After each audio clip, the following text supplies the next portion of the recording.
Hi there, it's Thursday. This is Tanya Jooste from Botanicamy, founder of Botanicamy, Alchemy of Soothing Botanic Ingredients, and I'd like to welcome you today to my Thursday Live. We are going to chat a little bit about natural deodorants today. I thought that was quite a relevant subject. I just got back from a traveling trip to Cape Town and hit the weather last night here in Joburg, in OR Tambo, and couldn't believe how hot it was compared to the temperatures I was experiencing basically in areas like Hermanus and Onrus, where it's like really nice and cool and there's these sea breezes. So as we're allowing people to log into today's live, I'm going to say very welcome to you. Thank you for making the time to attend this session. And if you've just joined in, just show me a thumbs up. In the comments, just write where you're from. Perhaps also, are you someone that uses over-the-counter regular deodorants or roll-ons? Put a yes or a no in the comments. So that's the comment that you're going to put. You don't have to say, yes, I am using this so-and-so. Just in the comments, please go and write in there, are you using regular over-the-counter, or shall we say shelf deodorants, or roll-ons or antiperspirants for that matter, on a daily basis. So please, if you've just joined, go and put your comment in there, yes, if you are using them. And if you're using something more natural, feel free to go and write in no. And if you are using something natural, I'm going to ask you to elaborate a little bit. Please go and put in the comment then with your no what you are actually using as a natural deodorant for the stinky bugs under your arms, okay? Oh, I can see there's more people coming in. Hello, if you've just joined, welcome to my Thursday Live. Roll on, fantastic. Yes. Oh, I can see what you're using. Yes, that's one of my very good friend's favorite perfumes. I believe it's quite a luxurious smell. So good for you that you're able to access that beautiful, beautiful smelly oil. And yeah, if you've just joined, fantastic, thank you. Tell me where you're from, and then in the comments, pop a comment. Are you someone that uses a over-the-counter or shelf-bought deodorant, like the spray-on stuff, a roll-on antiperspirants? Are you a stinky person? Are you a body odor person? And you're just so ashamed that you're going to not be that nice smelly all day? Please just go and put in the comments there. So if you're saying yes, it means you're using on the shelf. Hello, Emery, yay. And Yolandi's just joined, and Zal, Sonia, yay, fantastic. Thanks, you guys. I can see you all coming in now. Please go into the comments. Yes, I am using on the shelf, purchased roll-ons, deodorants, spray cans, antiperspirants. And if your answer is no, I'm using something more natural, please elaborate a little bit. Please go and put in there what you are using as your natural deodorant. There's so many of us that are seeking these natural alternatives for various reasons that we're going to go into in the next couple of seconds and minutes. But you know, it's good to try out different things. Your body gets used to certain things, so it's always good to swap out. So yes, morning Darlene, how are you? Thank you for joining in. Yes or no for you, Darlene? I can't see that yet. Yes, I'm using on the shelf, purchased or bought deodorants, antiperspirants or spray cans, or no, I'm using something natural. And if it's something natural, please put in the comments what you're adding. Emery's not using shelf stuff. That's a good one. And yes, she does struggle with sweat smell at times. Okay, and we're going to go into why that happens today a little bit. So I think there's quite a couple that have joined in. So let's start this fantastic smelly subject of body odor and natural deodorants. Yes, Marty has just joined. Fantastic. Hello, Marty. Welcome, welcome. Okay, Yolandi. Yeah, if you go home today after listening to today's session, hopefully you'll want to switch to some more natural alternatives. Yeah, so welcome. I'm glad you joined. It's going to be informative. Okay, so let's just think.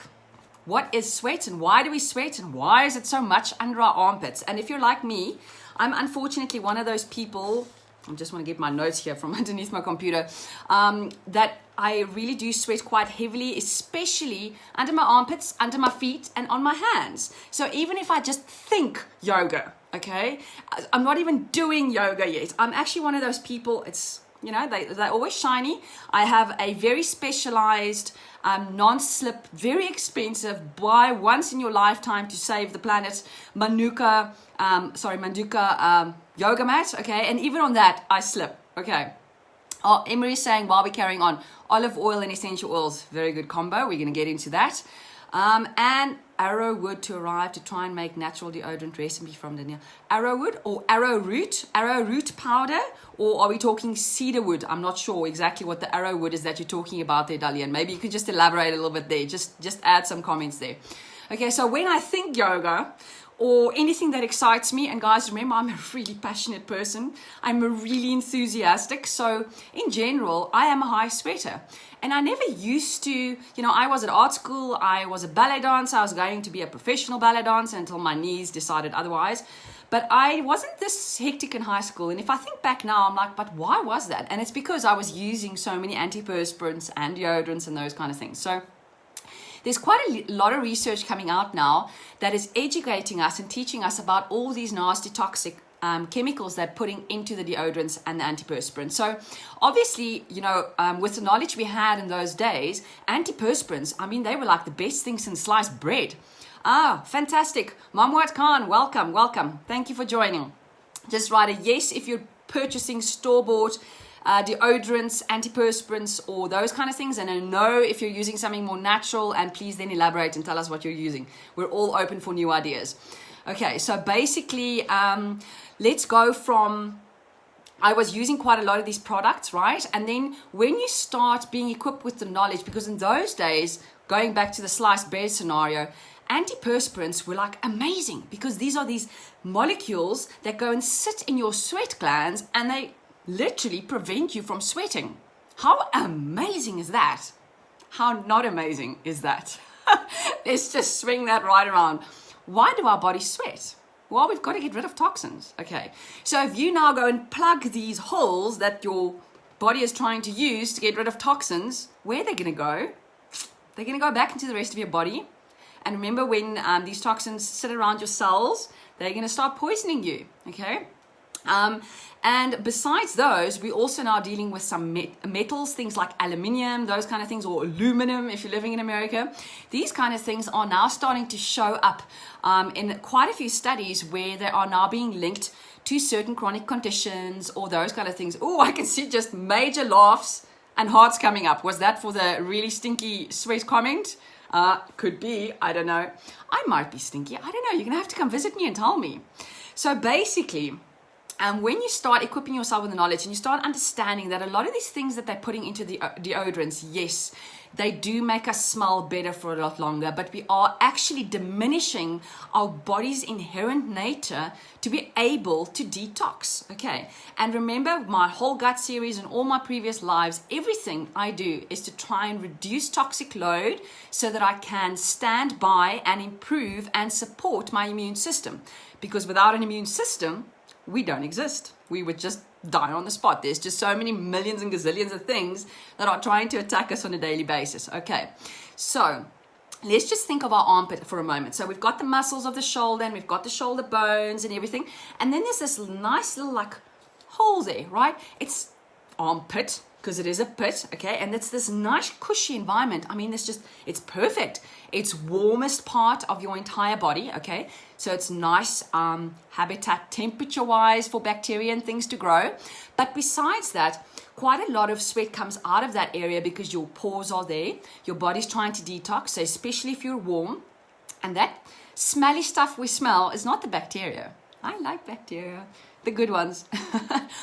Bacteria don't cause that smell. Guess what it is, guys? It's the bacteria that are breaking down the sweat. In other words, the proteins that are in the sweat. And it's the breakdown of those proteins that then cause the body odor. Okay, and some people obviously naturally don't have body odor, and some of us have a lot more. All right, and what are they actually? So it's called the now I can't even read my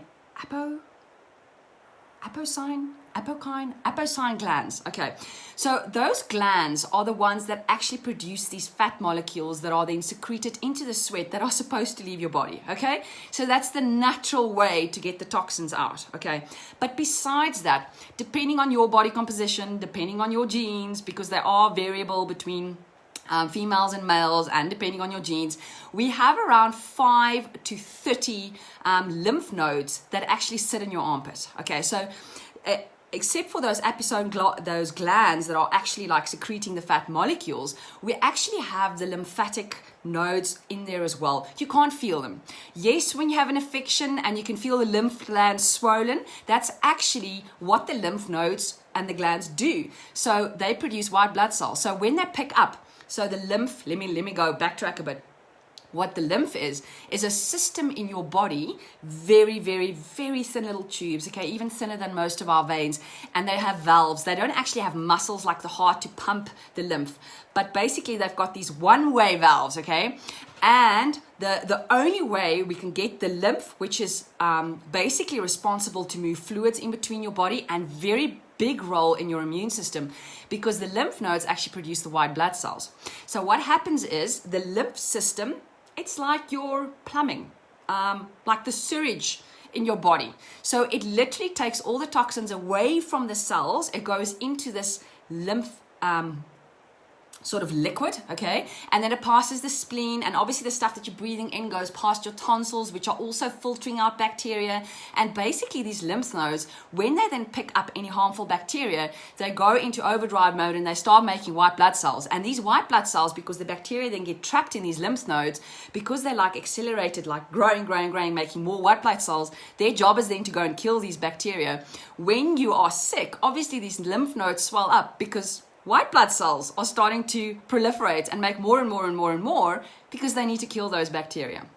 Okay, so besides these glands that are trying to get rid of toxins underneath your arms, you're also sitting with all these beautiful lymph nodes, which are very integrally part of your immune system, okay? And there's between 5 to 30 of them, depending on you as a person. In your armpit, you shouldn't be able to feel them unless they're swollen and inflamed because you're sick, okay? But they're all sitting there.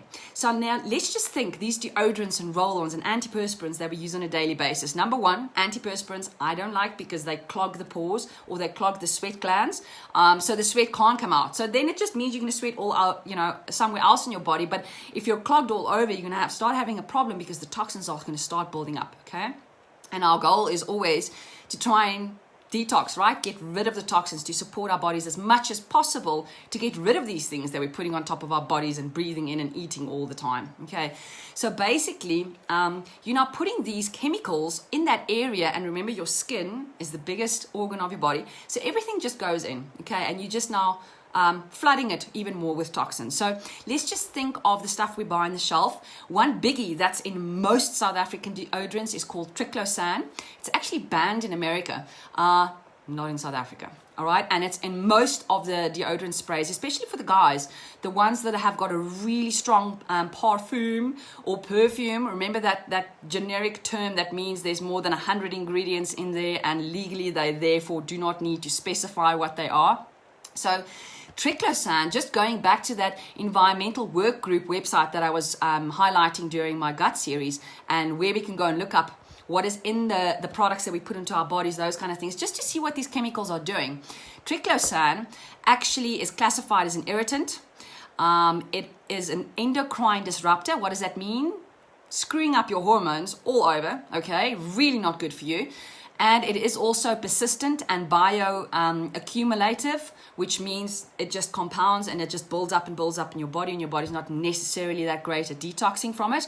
It's also moderately toxic to your non-reproductive organ system. And then it's an irritation. So to skin, eyes, or lungs, this website actually says it's got a very high irritant rating, okay? And there's not a lot of things in this database with a very high irritant rating, may I just add. And also it's got a very high contamination concern risk, okay? Then if we think of all the other things, like a lot of the ladies' ones, yes, Emery's saying triclosan is a pesticide. She's right. They classify it as a pesticide or a antibiotic that is used in in the industry, right? So you're putting that pesticide underneath your arms every day. Besides the fact, okay, let's just think why they're putting it in there, because they're trying to kill the microorganisms under your armpit, yes. And I suppose for some people that's good. In my books, it's not good, because we need our good microbiome on our bodies to protect our skin. It's part of skin barrier function. It's part of protecting our body from other stuff coming in. So you're killing off the good and the bad bacteria with that triclosan, okay, when it's sitting under your armpit. But there's also strong links to some very chronic and serious diseases that have been linked to the specific chemical. Okay, so not a good one to go for. Aluminium, depending on how you say it, is also a non-reproductive organ system toxin. And it is... there's a restriction. So there's like, what that means is there's a moderate restriction, which means there's a certain percentage of the aluminum, and there's variants of there. So the one I'm looking at specifically is aluminium chlorohydrate, which is in quite a lot of the roll-ons that women use.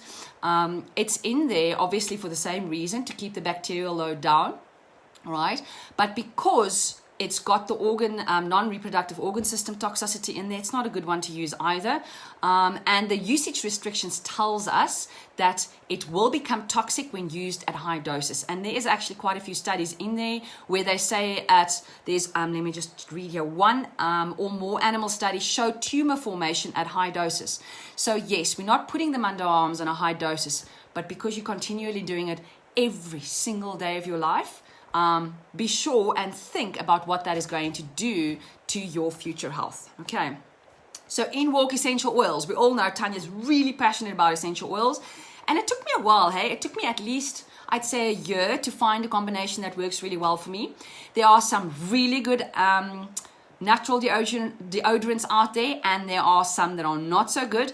I think the biggest tricky factor why a lot more people are not using natural deodorants is because it's natural. It doesn't necessarily mean it's going to be good for your system, and it also doesn't mean that the essential oil combination that they are using in that specific brand is going to be good for the odor control for your specific body. We all have different microbes on our skin. We're infected with different things. So it's literally about finding the combination that's going to work for you. Okay, and it took me a while, all right? And what does that mean? Yes, it does mean you're probably going to have to do a good skin washing more than once a day. So perhaps having a shower in the morning and the evening, using a good normal soap. You don't need any antibacterial soap. Again, we're just trying to clean ourselves. We're not necessarily wanting to clean the very good bacteria that is actually there to protect our skin and to be part of the barrier function, as we call it, okay? So there's also a wide array of things that you can use. A lot of people make natural deodorants using arrowroot, baking soda, cornstarch, coconut oil, but there's obviously alternatives that we can explore. And the reason I'm mentioning these alternatives is I react to coconut oil. It's actually very drying to my skin. It actually causes a little bit of eczema for me, so I can't use coconut oil in my preparations. I prefer to use a lotion. And I mimic what happens in natural or in normal deodorants. So what deodorants actually do is they also acidify.